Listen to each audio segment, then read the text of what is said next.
اتباع رسول صلی اللہ علیہ وسلم کی اہمیت مفتی صاحب کہ جب ہم نے سمجھ لیا، اور ظاہر ہم یہ سمجھ گئے کہ اس کے فیوض و برکات میں جس پہ ہم بات کر رہے ہیں، آج ہم مسلمان دیکھیں اس وقت دنیا بھر میں آپ کو سن رہے ہیں لوگ، مسلمان بھی سن رہے ہیں اور یقیناً میرا حسن ظن ہے کہ غیر مسلم بھی سن رہے ہوں گے. یہی فیوض و برکات ایک مسلمان کیسے حاصل کرے، بہت عام سی سطح کی باتیں لوگوں کو بتائیں، اور ایک غیر مسلم جو یہ چاہتا ہے، بس وہ چاہتا ہے میں داخل ہو جاؤں کلمہ توحید کی، میں دائرے کے اندر داخل ہو جاؤں، اسے کیسے فیوض و برکات ملیں گی؟ جنید بھائی اس میں دو باتیں بڑی اہم ذہن میں رکھنے والی ہیں ہمارے ناظرین کرام کے لیے، کہ جب انسان کسی کی اتباع کرتا ہے نا تو دو ہی سبب ہوتے ہیں.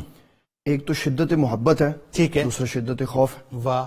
شدت محبت سے اگر اتباع ہوگی تو اس کا نتیجہ یہ ملے گا. واہ. اللہ تعالیٰ جل جلالہ ارشاد فرماتا ہے فَسَمَعُ الَّذِي يَسْمَعُ بِهِ، کہ جو میرے محبوب صلی اللہ علیہ وسلم کے نقش قدم پہ چلنے کے بعد میری اتباع، میرے محبوب کی اتباع کرنے کے اندر کامیاب ہوا، اس کے کان میں بن جاتا ہوں، اس کے ہاتھ میں بن جاتا ہوں، اس کی بصارت میں بن جاتا ہوں، اس کے پاؤں میں قوت میری طرف سے آ جاتی ہے. اور پھر ایک اللہ تعالیٰ اس کو اتباع سنت کی وجہ سے جنتی وصف دنیا میں دے دیتا. یہ جنتی وصف ہے کہ جو بندہ جنت میں تقاضا کرے گا اللہ تعالیٰ اس کو عطا فرما دے. اللہ. اور فرمایا یہ وصف میں اس کو دنیا میں دے دیتا ہوں کہ وہ جو سوال کرے گا میں اس کو عطا کر دوں. اور پھر یہ سب سے زیادہ اہم ترین بات ہے اس کے فیوض و برکات یہ ہے کہ جو سنت پہ عمل کرتا ہے، حضور پاک صلی اللہ علیہ وسلم کی اطاعت کرتا ہے، اللہ اس کی بھی محبت لوگوں کے دلوں میں پیدا کرتا ہے. سبحان اللہ. پھر وہ بھی لوگوں کی پرسنالٹیز میں آ جاتا، سبحان اللہ، لوگوں کی مقتدا شخصیات میں آ جاتا.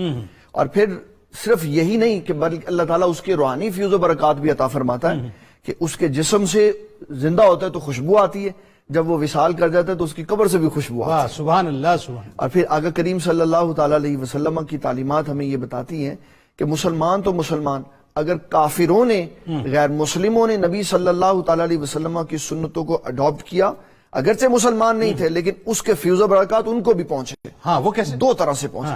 نمبر ایک، جب انہوں نے نبی صلی اللہ تعالیٰ علیہ وسلم کی احادیث کو بڑے غور سے ریسرچ کیا تو پتہ چلا کہ یہ سنت اس چیز کا فائدہ دیتی ہے.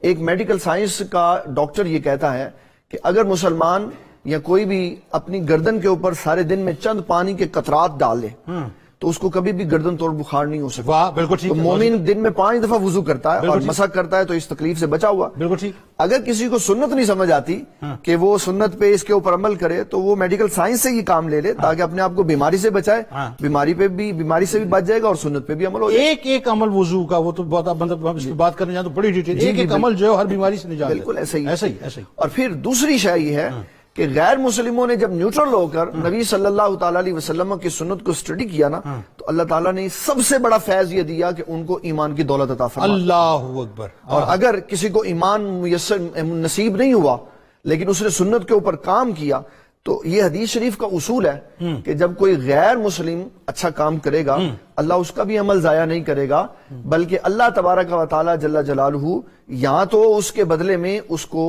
دنیا میں مال و متاع عطا فرما دے گا یا عزت و ناموری عطا فرما دے گا، یا آخرت میں قیامت والے دن میدان معاشر میں یا جہنم میں اللہ تعالیٰ اس کے عذاب میں تخفیف فرما دے گا. اچھا اب ایک بات بتائیں بڑا کیٹیگوریکل، اس وقت ممکن ہے کہ مائیں بھی آپ کو دیکھ رہی ہوں اور بچے بھی دیکھ رہے ہوں.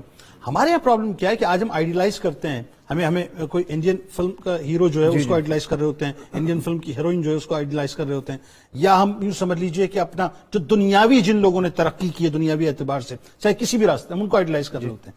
ہم نے سنت رسول صلی اللہ علیہ وسلم کو اور اتباع رسول صلی اللہ علیہ وسلم کو معاذ اللہ سوری ٹو سے مجھے جملہ استعمال دقیانوسی خیالات کے جو ہے اس میں ڈال دیا ہے کہ یار ہم آرتھوڈاکس نہیں بنانا چاہتے بچوں کو، ہم جدید دور کے اب مسئلہ یہ کہ فلاں تو اسی میں ہی ہے، بکا تو اسی میں ہی ہے، یہ کیسے کنونس کریں گے بچوں کو؟ یہ سب سے پہلے صرف غور کرنے کی بات ہے.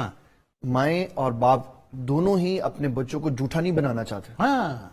تو یہ بھی تو اتباع سنت ہے نا. ٹھیک ہے، کہتے ہیں ہمارا بچہ سچ بولے، بہت اچھی بات. تو یہ تو اسلام ہے.